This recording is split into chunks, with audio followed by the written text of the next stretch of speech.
तारीखों में हमारे कार्य सजने जा रहे हैं, संवरने जा रहे हैं। एक ऐसे लिस्ट हम आपको देने जा रहे हैं जिसके माध्यम से हम चंद्रमा के गोचर और नक्षत्रों के द्वारा कुछ तारीखें हमने निकाला हुआ है। यहीं पर कुछ ऐसे तारीखें भी इस अगस्त के महीने पर होंगी जिन तारीखों को हमको सतर्क और सावधान भी रहना होगा।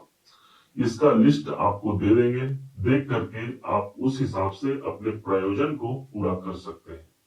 कौन से उपाय से इस महीने को एक बेहतर महीना बनाया जा सकता है, एक मात्र सरल उपाय भी हम आपको देने जा रहे हैं। उससे पहले ग्रहों के गोचर के अनुसार धन, भाग्य, कैरियर, नौकरी, व्यापार इत्यादि के दृष्टिकोण से ये अगस्त का महीना क्या लेकर के आया है, इसको समझ लेते हैं। शुरुआत करते हैं धन से, अर्थात धन की स्थिति मेष राशि के लिए कैसी रहने वाली है। कलयुग में धन का बड़ा महत्व है। कहा जाता है ना कि धन सब कुछ तो नहीं लेकिन बहुत कुछ होता है, और उसी हिसाब से यदि देखा जाए तो धनेश सदैव के लिए मेष राशि के बनते हैं शुक्राचार्य जी, और शुक्र की स्थिति पूरे इस महीने विद्यमान रहेगी। ठीक एक घर आगे, मतलब धन भाव का स्वामी अपने से एक घर आगे है जो कि धन भाव पर स्थित रहेगा। इस योग को हम कहेंगे कोई ऐसा कार्य हम कर सकते हैं जहां पर धन की प्राप्ति के लिए हमने प्रयास किया और वो धन हम तक पहुंच पाया, क्योंकि धन अपने से दूसरे भाव पर स्थित है। चूंकि यहाँ पर गुरु और शुक्र का कॉम्बिनेशन मिल गया, तो गुरु को हम स्वयं भाग्य कहते हैं और शुक्र हमारा पैसा है, हमारी आर्थिक समृद्धि है। दोनों ही दृष्टिकोण से यह महीना अनुकूल जाएगा। एक तारीख आता है 20 तारीख को, 20 अगस्त को यही शुक्र एक घर आगे प्रवेश कर जाएंगे, जहां पर ऑलरेडी 4 नंबर की राशि लिखी हुई है। सूर्य बुध बैठे हुए हैं, सूर्य बुध निकल भी जाएंगे। अब धन की स्थिति कहां आ गई? चतुर्थ भाव पर आ गई। दोनों ही परिप्रेक्ष्य से हमारे लिए अनुकूल स्थिति रहेगी। हाँ, ये जरूर कहेंगे कि 20 तारीख से ये 4 नंबर की राशि अपने शत्रु की राशि पर आ रहे हैं, इसलिए धन के लेन देन पर हमको सतर्क रहने की आवश्यकता इसके बाद रहेगी। अब आते हैं आपके स्वास्थ्य के दृष्टिकोण से कैसा है ये महीना। लग्न आपके अपने राशि का स्वामी मंगल हो गया, और मंगल की स्थिति छठे भाव पर है, रोग ऋण शत्रु के भाव पर विराजमान है। इसलिए अपने दैनिक दिनचर्या को हमको मेंटेन करके चलने की आवश्यकता रहेगी। हालांकि एक अच्छी खबर यह हो गई कि स्वास्थ्य के दृष्टिकोण से मंगल की 8वीं दृष्टि स्वयं अपने ही घर पर पड़ रही है। अब मंगल जब अपने घर को ही देखेंगे, इसका मतलब अपने उस घर का बिगाड़ नहीं करेंगे। हमारा स्वास्थ्य अनुकूल रहता है। एक नए कॉन्फिडेंस के साथ, एक नए ऑरा के साथ हम अपने कार्य को आगे बढ़ा पाते हैं। अब आते हैं सुख समृद्धि की क्या स्थिति रहेगी। चतुर्थ भाव वो स्थान है जो हमारे शांति का होता है, सुख का स्थान होता है, हमारे परिवार का होता है, और यहीं पर ही इस महीने की शुरुआत से ही सूर्य बुध का बुधादित्य राजयोग देखने को मिलेगा, अर्थात पारिवारिक स्थिति और सुख सौभाग्य की प्राप्ति इस महीने हमको भरपूर होने जा रही है। क्योंकि यहाँ पर सूर्य उपस्थित है, ठीक 16 तारीख को सूर्य चतुर्थ भाव को छोड़ करके पंचम भाव पर चले जाएंगे, जहां पर ये प्रवेश करेंगे स्वयं इनके मित्र, अपना स्वयं का घर होगा। सिंह राशि के स्वामी सूर्य बनते हैं और अपने स्वयं के घर पर होंगे। इस हिसाब से जो विद्यार्थी हैं, शिक्षा प्राप्त कर रहे हैं, उनके लिए भी 16 तारीख के बाद कोई कंपटीशन एग्जाम है, कोई महत्वपूर्ण आपको योजना बनाना है, उस पर आप काम कर सकते हैं। हालांकि यहाँ पर सूर्य केतु का सूर्य ग्रहण योग भी बनेगा, परंतु सूर्य की डिग्री बहुत कम रहेगी, और यहीं पर केतु को तो यहाँ पर पंचम भाव पर रहते काफी समय व्यतीत हो गया है। इन दोनों की युतियों में सिर्फ एक ही चीज का ध्यान रखना होगा, और वो है कोई जल्दबाजी में हमको शेयर मार्केट में धन लगाने की यदि आवश्यकता नहीं है तो उस समय पर थोड़ा सा ठहर जाइएगा। अब नौकरी वालों के लिए कैसा रहेगा ये महीना। छठा घर हमारे नौकरी का है और नौकरी भाव के स्वामी बुध है। अच्छी खबर यह है कि बुध देव ठीक 11 तारीख को, अभी तक जो वक्री चल रहे थे वो अब मार्गी अवस्था पर आ रहे हैं, अर्थात 11 तारीख के बाद कोई अच्छे नौकरी से जुड़े हुए कोई पॉजिटिव काम आप करना चाहते हैं, कहीं आपने एप्लीकेशन दिया है, कहीं आपने फॉर्म भरा है, वो इस समय पर सेलेक्ट होकर के आपको प्राप्त होने की संभावना बढ़ जाती है। चूंकि यहाँ पर मंगल देव विद्यमान है, हमको ध्यान भी रखना होगा कि जो अपने कलीग हैं, जो हमारे सेवक हैं, उनसे कोई वाद विवाद की स्थिति न बने।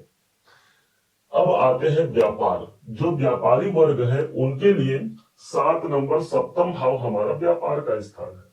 अब इस भाव के स्वामी स्वयं शुक्राचार्य जी बनते हैं और शुक्र की स्थिति तीसरे घर पर वे विद्यमान है।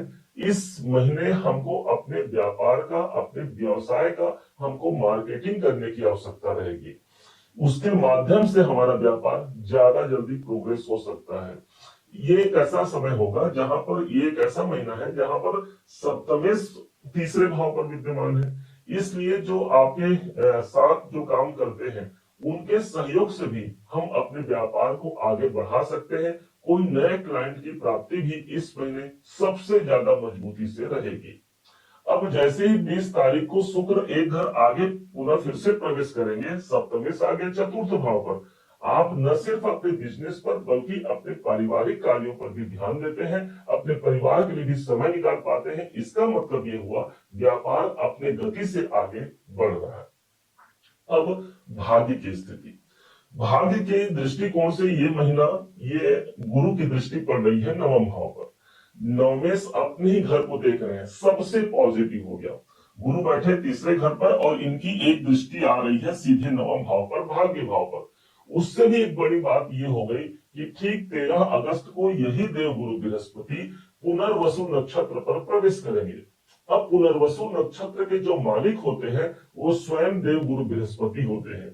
तो इस दृष्टिकोण से ग्रहों के द्वारा भी और नक्षत्रों के द्वारा भी हमको जो रिजल्ट प्राप्त हुआ वो हमको भाग्य उन्नति का प्राप्त हुआ। न सिर्फ ये अगस्त का महीना बल्कि पूरे 5 दिसंबर तक गुरु की दृष्टि का प्रभाव हमारे भाग्य उन्नति में हमारा सहायता करता है, हमारा सपोर्ट करता है। अब आइए कैरियर को समझते हैं। 10वां भाव हमारा कैरियर है। 10 नंबर की राशि लिखी हुई है, स्वामी बनते हैं शनिदेव, और शनिदेव इस समय पर 12वें भाव पर बैठ करके वक्री अवस्था पर आ चुके हैं। इसलिए विदेश से जुड़े हुए कोई कार्य करना है तो हमारे पास आज समय है, हम वो कार्य को कर सकते हैं।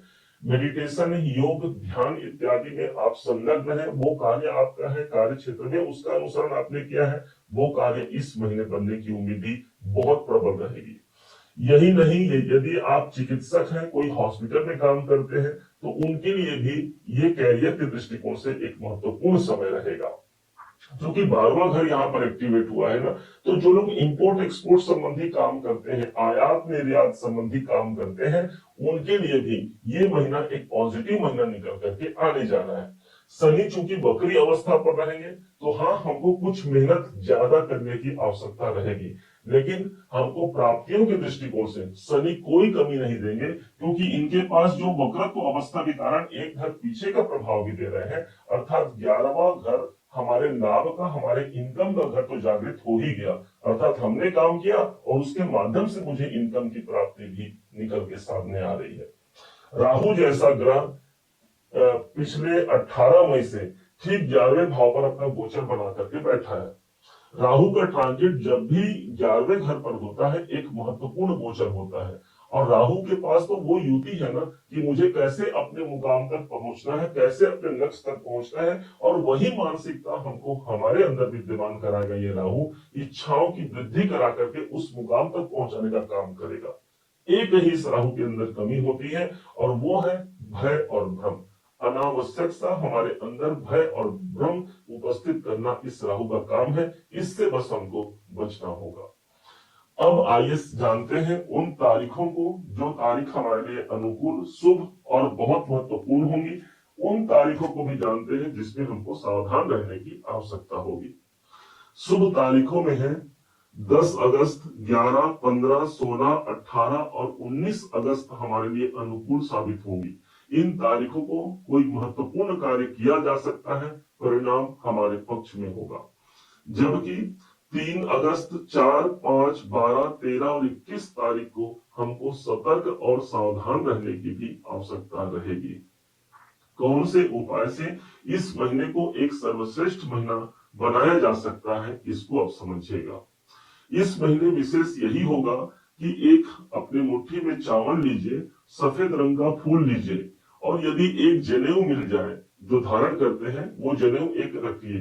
तीनों ही सामग्रियां सफेद रंग की ही होंगी, और इसे किसी भी दिन शिव मंदिर में सुबह के समय जा करके आप अर्पण कर दीजिए। भगवान भोलेनाथ से अपनी कामना कीजिए।